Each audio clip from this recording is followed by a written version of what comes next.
Good morning, everyone. We apologize for the last minute change today. It was supposed to have been a talk on duty, but it will be next week, so fear not. We actually had this study presented in Portuguese a few weeks ago, and it was inspired from a message in the book Daily Episodes by Joana de Angelis, in which the title of the message is exactly this one, Criteria for Judgment. Yesterday, Sandra's like, criteria? What do you mean by that? Discernment?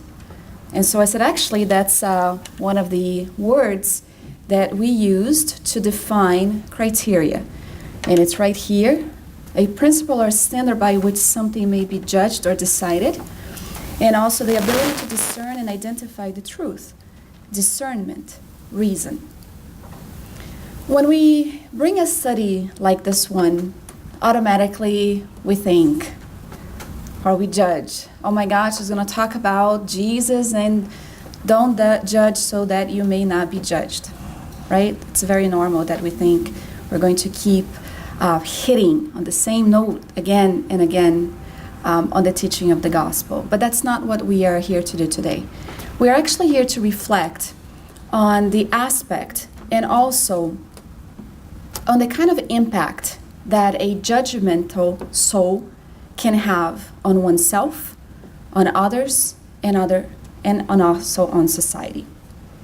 It's quite normal that as we live our lives, we have the need to make judgments. You all agree? Discern between what is right and what is wrong. Yes? There's a very big difference in accordance to the teachings from the Spiritist perspective, and also from the website called Psychology Today, that tells us that a mature person or psychologically mature being knows the difference between analyzing a situation and or someone's action or being judgmental of someone, as if someone's act defines who they are and it's wholesome. Stay with me for a while. So here we have criteria for judgment, the ability to discern, to identify the truth, or develop a principle that allows for something to be judged or criticized. And here we have a very silly picture that shows us two individuals looking at the very same object from different point of views and how different it looks for each one of them. And so, thinking about Joana de Angelis' message and what Psychology Today has brought us on their own article on psychologytoday.com, we are going to find that there is a secret between or behind having a well-lived life, which has to do with being able to discern things from an ampler or broader perspective. Here's the thing. A message, a little cartoon that brings a question. Are we so really different from those that we criticize? Here's a little guy laughing at the other one. You just told him that he has a splinter in his eye and you have a beam in yours. It's from the gospel lesson that we have when we look at the speck on someone's eyes and we have a beam in ours. And we have two individuals there. One is laughing at the other and he's got the very same kind of attitude. And the mistake that he's condemning on someone else. So the question comes, are we really so different from those that we criticize? And looking for material to try to bring a little bit of support on Joana de Angelis' message, we are going to find the secret in the gospel according to Spiritism, because they tell us that in order for us to be able to discern or make a judgment, we have to be able to observe one law in its entirety, which is called the law of love, justice, and charity. So if I'm going to make a discernment or criticize someone, I need to have a complete sense of understanding of the law of love, justice, and charity. That's not three laws, it's one. It's the very last law that is studied in the Spirit's book on the third part called the Moral Laws. And here we find the teachings contain that it says that in the law of love, justice, and charity, there are three aspects that must be taken into consideration. Love, which is based on sentiment. Justice, which is based on balance. And charity, which is based in action. So when we see these three qualities of being able to discern between what is right and what is wrong, we find that unless we are able to put into practice all three at once, as in accordance to the teachings of the one that we have as model and role model or guide, Jesus, we see that one of the things that is missing from us right now is the one thing that Jesus had in its par excellence way, which is being able to look at someone not from the worldly point of view, but that of the Spirit. As a comparison, and I was thinking about this morning, and it's something that I had not mentioned in the lecture in Portuguese, was that Jesus brought us a beautiful parable that illustrates exactly what we are talking about. The parable of the Good Samaritan. So here Jesus is talking to the doctor of the law, and he asks him, "What must I do to inherit the eternal life?" So Jesus said, "What is written in the law?" And they answered, "You shall love the Lord your God with all your heart," love, sentiment, "with all your strength," action, and with all your mind, balance. I always love to see these comparisons that is brought on 2,000 years later in light of Spiritism that sees how everything is connected. And then he starts narrating the story of the Good Samaritan. He chooses the most despised being ever to illustrate how he was the one who, upon walking among a man who was hurt on the side of the street, a priest had walked on by, a Levite had walked on by, but the Samaritan put aside all judgment and decided to act. So he put forth sentiment, balance, and action. The law of love, justice, and charity.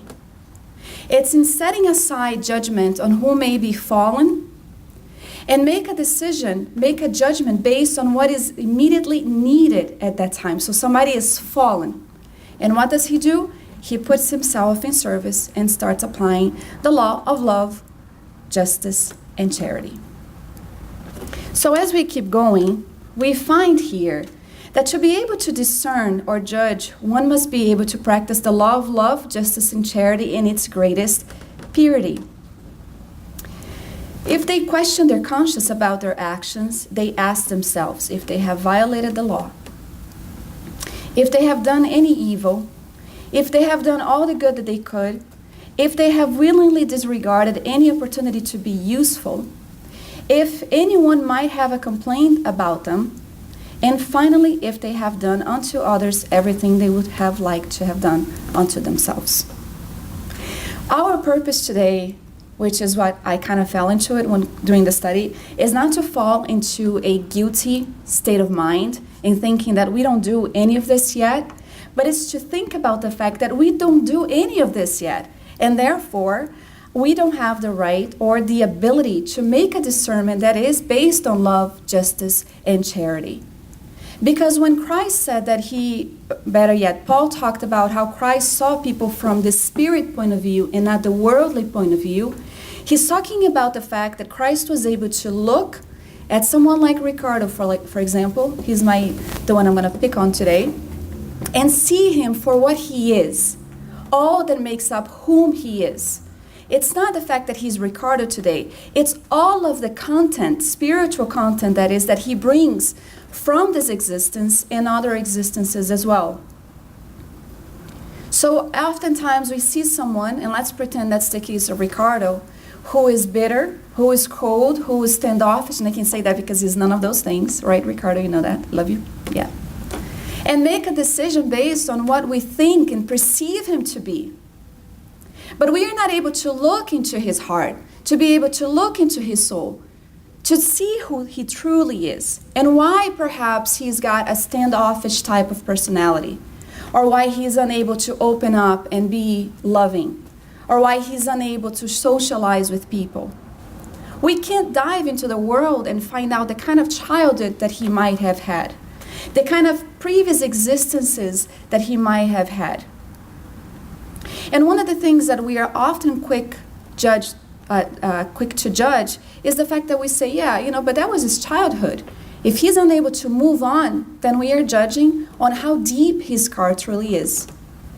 How deep is someone's scar that has marked them to be the way that they are? How long does it take for somebody to heal and be their better selves? Can anybody make that judgment but oneself? Right? So here we find the examples in the adulterous woman, in which the scribes, and we also know this passage very well, brought him a woman caught in adultery to Jesus, and when they had set her in the midst, meaning in the middle of the public square for everybody to see, they said, "Teacher, this woman was caught in adultery in the very act." Now, according to Moses, we were told that she should be stoned. What should we do? Kind of tricking Jesus. And so he asks, or he says, what is it saying?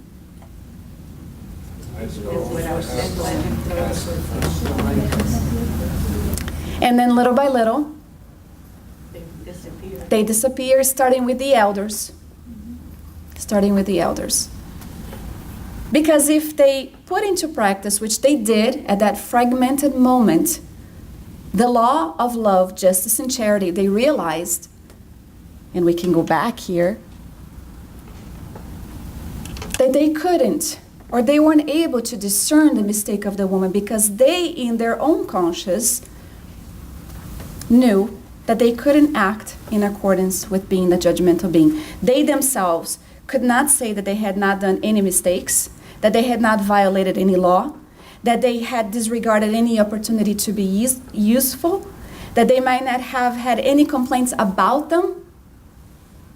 So it's a study about reflecting on our conduct and our being.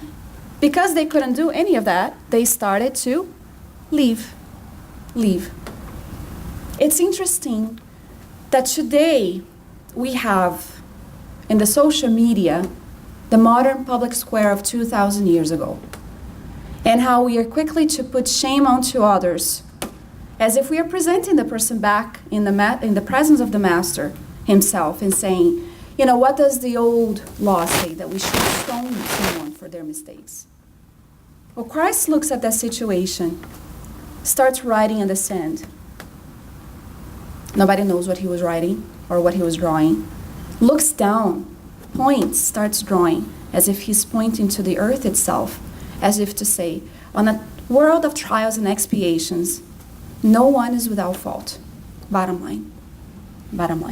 Because the reading from this morning, John brought a beautiful reading from the Pillars of Trust. It talks about how we are not perfect yet, but we are created for perfection, meaning that we are going to evolve little by little.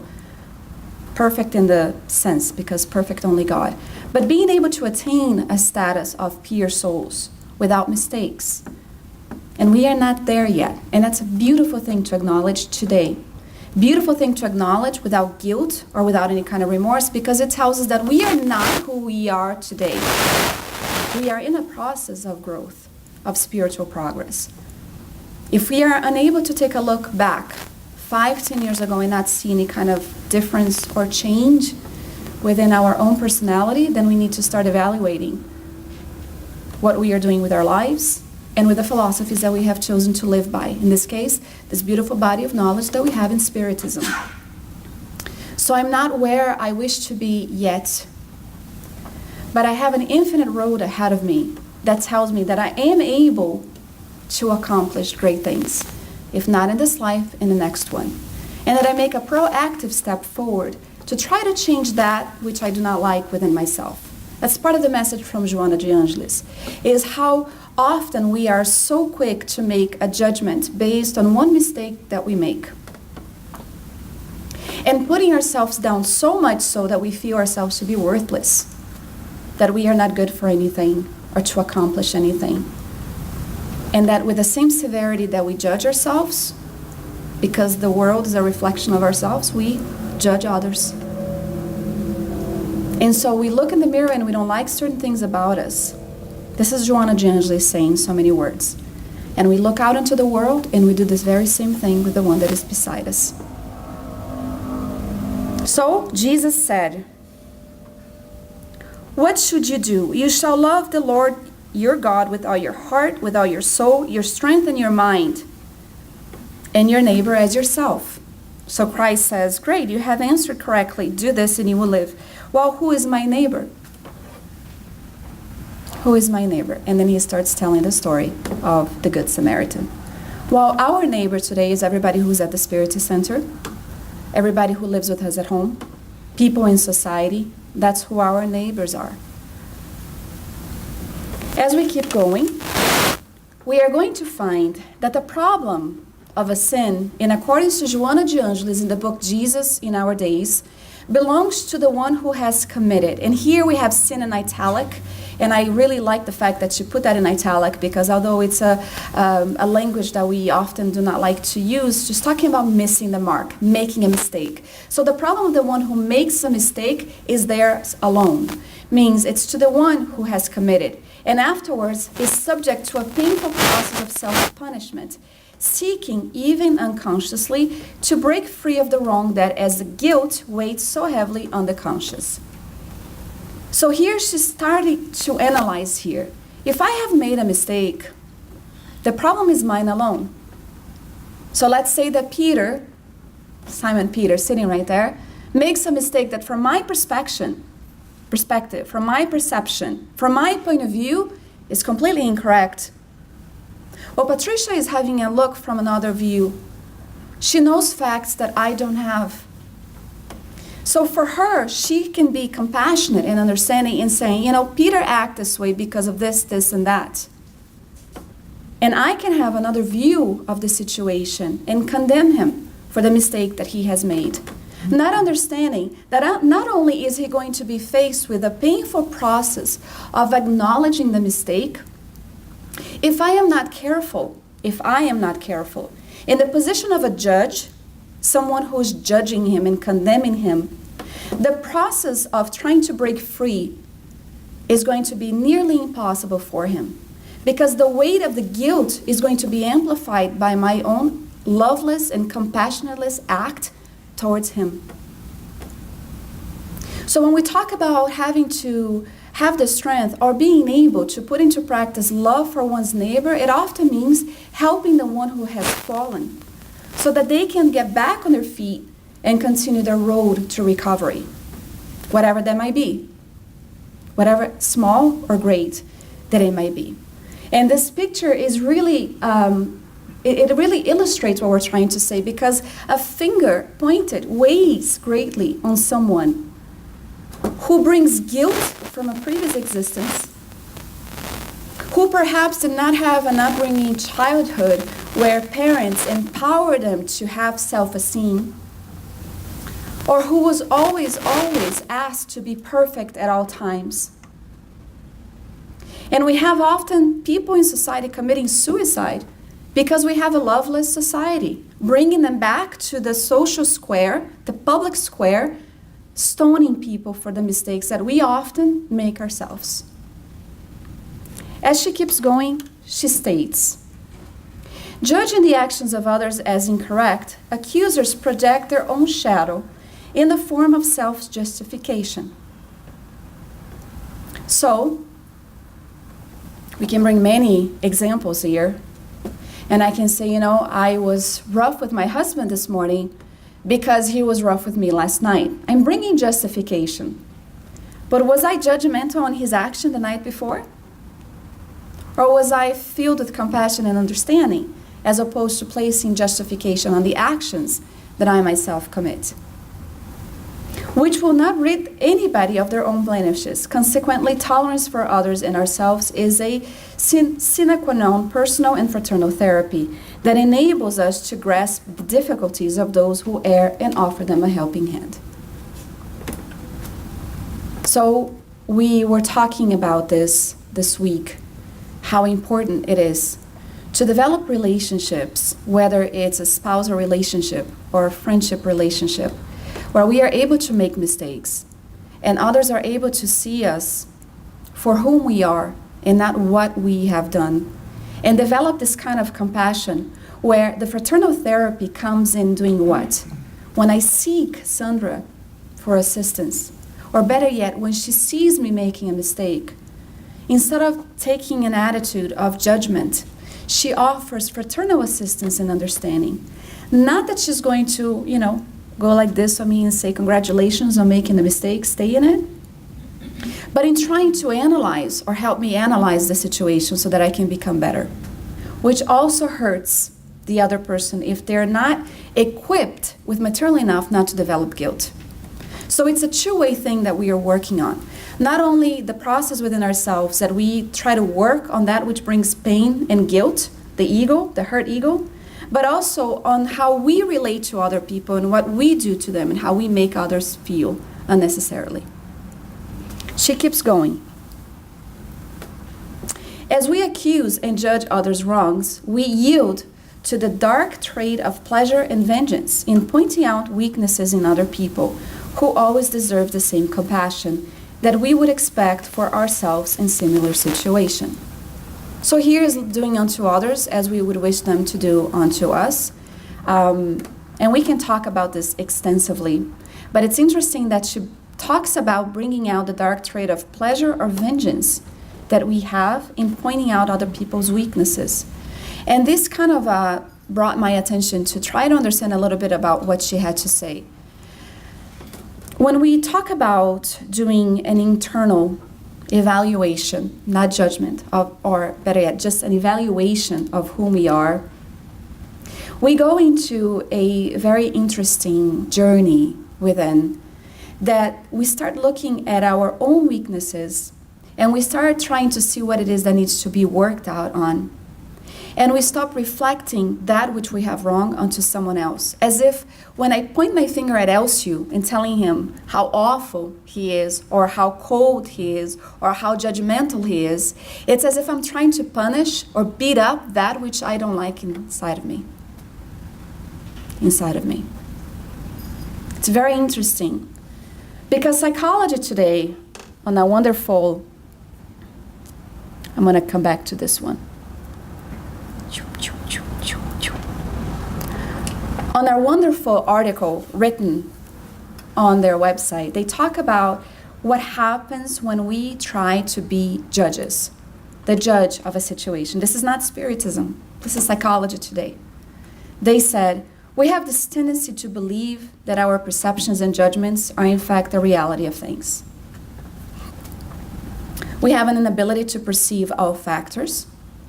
We often create a space between what we believe to be the truth from the real truth. And we perceive each situation with the lenses of our souls, often not reflecting the reality of what we see, but rather reflecting the reality of what we have inside. It goes on to say, we tend to sentence someone or a situation, ignoring the real causes behind each fault. Everybody does that. It's okay. Does anybody here? Everybody does that or no? Raise their hands. I would raise both legs, but I'd fall. We do that. We naturally do that. It's in being aware that we do that and trying to change the role of maybe being able to start to perceive situations and not people. Situations and not people. And bringing in the spiritist factor we have in Jesus, the one who was love in action at all time. When they brought him, the adulterous woman or any other person who was caught making a mistake, he had the ability to perceive all the facts from a social, psychological, economical, moral, and spiritual point of view. Something that we can't. We don't have the ability to do yet. We just don't. The ability to see the mistaken soul as they will be and not where they are.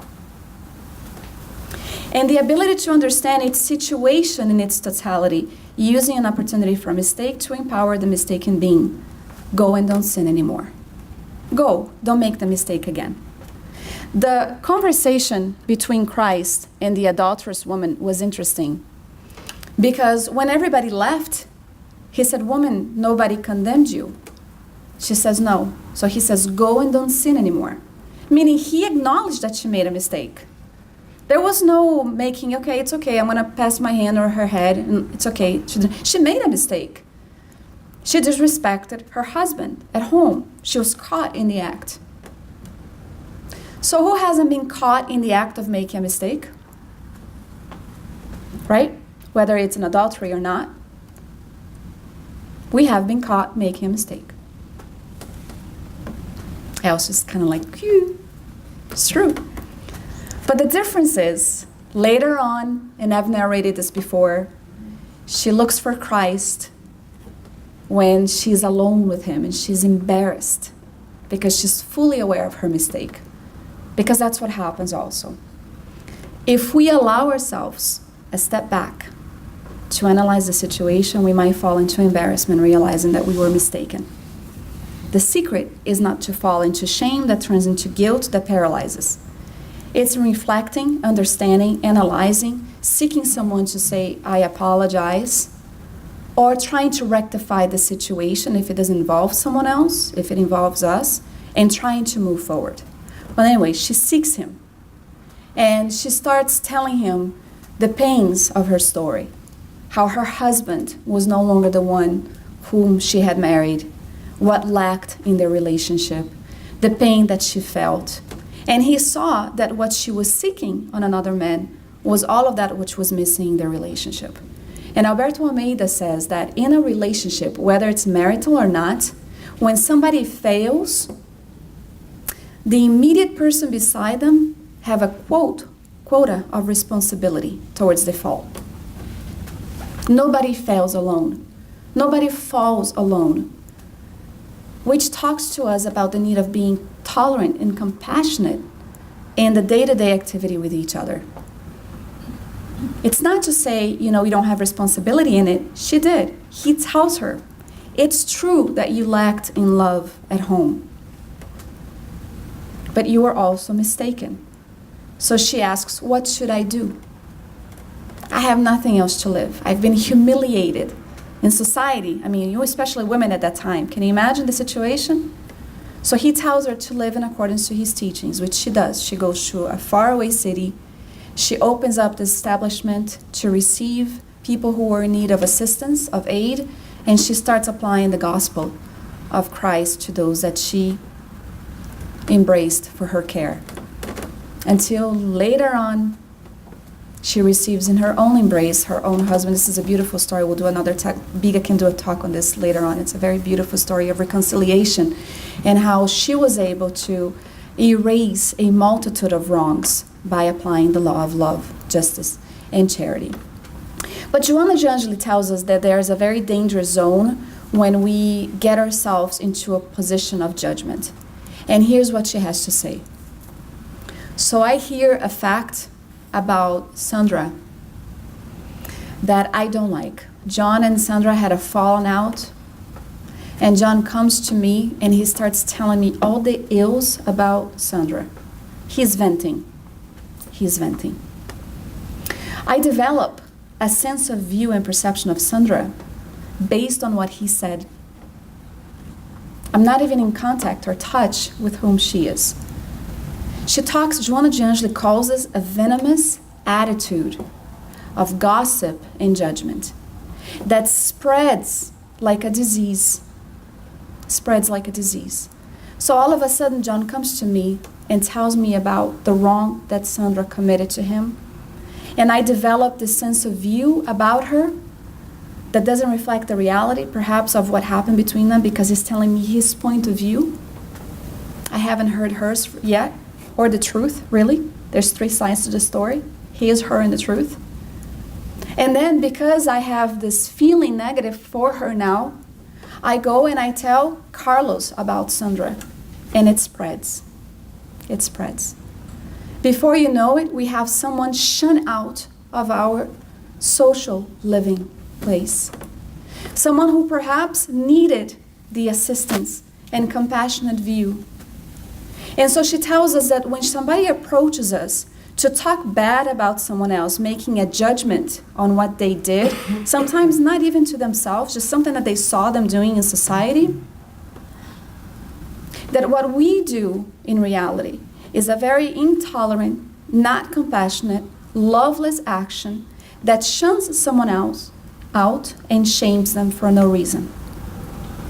Before we know it, we have a group of people who hate Sandra based on a fallout between her and John. And everybody stays on John's side. Anybody ever seen this situation in their lives? It reminds me of high school. I remember, I gotta tell the story because it's kind of funny. I was 15, and at the end of the day, this girl came to me and she said that she was gonna beat me up. You guys ever seen in high school? Fight, right? Everybody stays there. It's amazing how this happens. You guys never had this happen? A group of kids will like gather around and instigate a fight. They'll go like, fight. This girl's like this big, really big in every aspect, muscular, and I was kind of like smaller than I am today. You know what happened? My brother had started a rumor that I said that I liked the guy that she liked, and I was going to kick her butt after school. That's what happened. Fake news. In return, she started telling everybody other parts of the conversations that had not taken place, and before you knew it, I was the kid who was going to get beat up at the end of the day. It was really scary. It turned out we became really good friends because we were able to adjust the situation, and I saw my brother laughing, because that's, we had a really good relationship, as you can see. I saw him laughing outside of that, circle of friends. But if we bring it into the modern times, in adult age, it's kind of what we do. We bring the person into the circle of hatred. They're in the circle. Everybody's pointing a finger, and everybody else is putting forth that which Joanna Giangeli said. We want to punish the person for things that they are reflecting that we have within.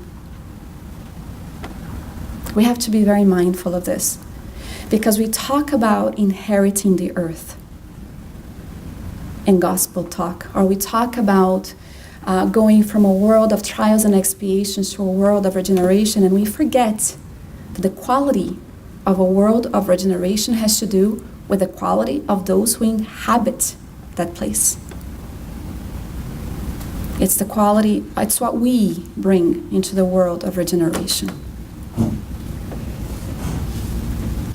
So David made a mistake with Fatima. All the time, he says. All the time. But Fatima is a spiritist. She's got Christian teachings, ethical, moral teachings. And she loves David. And that's true, because I've received the wrong text message between them. Don't embarrass me, please. It's love. It's love in a relationship. I'm going to use them as an example. And David acknowledges the mistake. And Fatima does too. She doesn't say, it's okay, keep making a mistake. She vocalizes, I felt that what you did or what you said, it really hurt my feeling. And David is going to listen to that and acknowledge her feelings as well. What happens often is that we are unable or unwilling to listen to each other and acknowledge the mistakes and be compassionate that the other is going to make it. You've made mistakes, Fatima? Oh, yeah. Yeah, oh yeah. See? You work through it, correct? Both of us. You work through it. In the friends relationship, the same applies. In the societal relationship, the same applies. Towards the end, we'll open for questions. Okay? So Joanna Giangeli says, those who judge naturally believe themselves to be in the position to either absolve or condemn someone. For this to be the case, one must be of exemplary moral authority, fruit of a life lived in perfect excellence. I was going to put a check mark, but I took out the check. So I can't judge, because I don't have exemplary moral authority. And I don't have a life lived in perfect excellence. So I'm in no position to judge. I can't judge someone. I can make an analysis. There are positions today, right? You're a judge. You have a position there determining whether a situation is one way or another. That's okay. If you're going to choose a job, you judge, you make an analysis whether it's going to be good for you or not. If you meet a man or a woman and you start seeing the conduct, you make an analysis whether that someone is going to be a positive, a good impact in your life. Although some people dive blindly, and in the middle of the relationship, they realize what's happening, right? So it's being aware, it's making an analysis. Here they're talking about judging to the point where we are either absolving someone or condemning them for their mistakes. So if I like Biga a lot, I'm going to absolve her from her mistakes. She's my best friend, I'm going to absolve her. But on the other hand, if I don't like Marcelo so much, I'm going to say, you know what, condemn him. I've heard so many negative things about him, he deserves to be condemned, shunned out, placed in the middle of the public square to be stoned. I'll go further. I'll say, what kind of spiritist are you? Or Christian, or Buddhist, or Catholic. And then, one often forgets that in order to judge, there are factors unknown to the one who judges of social, psychological, economical, moral, and spiritual elements to be taken into consideration.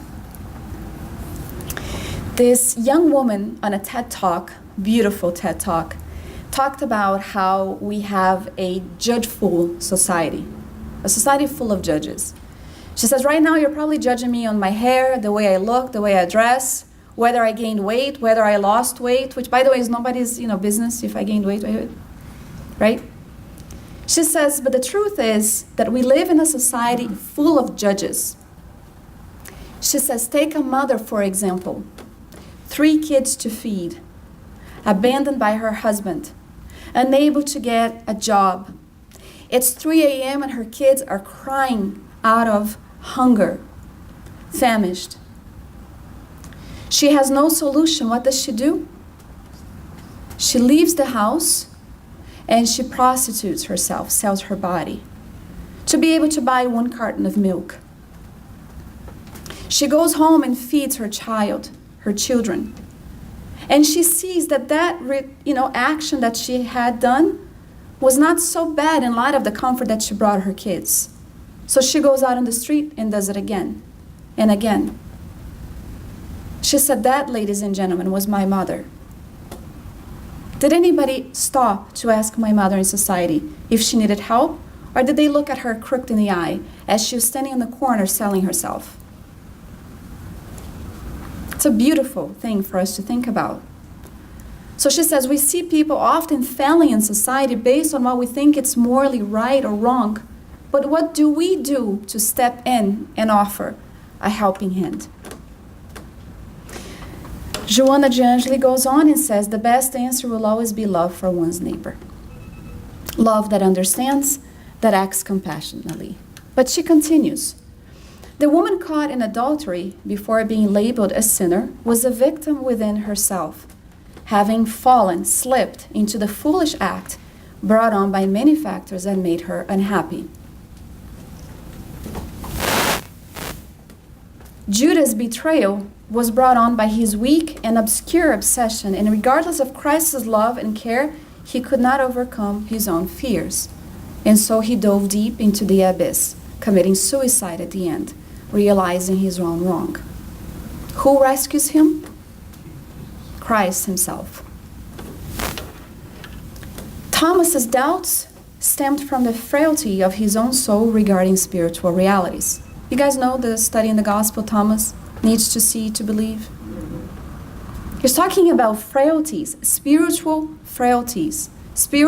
realities that escape our perceptions when we make a judgment on someone. And so, she brings us the teaching that we must try to follow, which is Jesus' intolerance. When faced with the afflicted, wayward, wicked, and maniacal multitudes, he did not judge them, but was taken with compassion and helped them instead.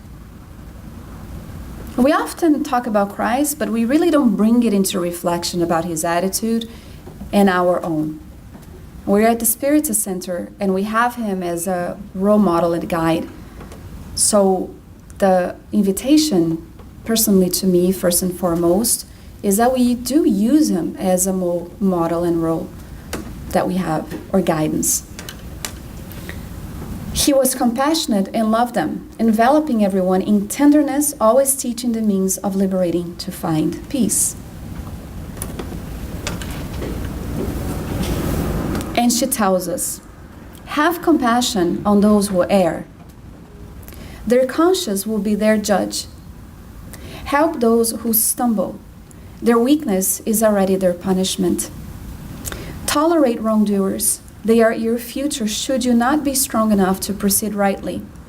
Your tolerance towards the unfortunate will become the emotional measure of compassion you yourself will receive when your own time comes, for no one is blameless or perfect. So are we to take the study today, take a look at ourselves in the mirror, and say, good grief, am I wrong? Or how bad I have been? Or how filled with mistakes I still am? No, that's not what our study is about today.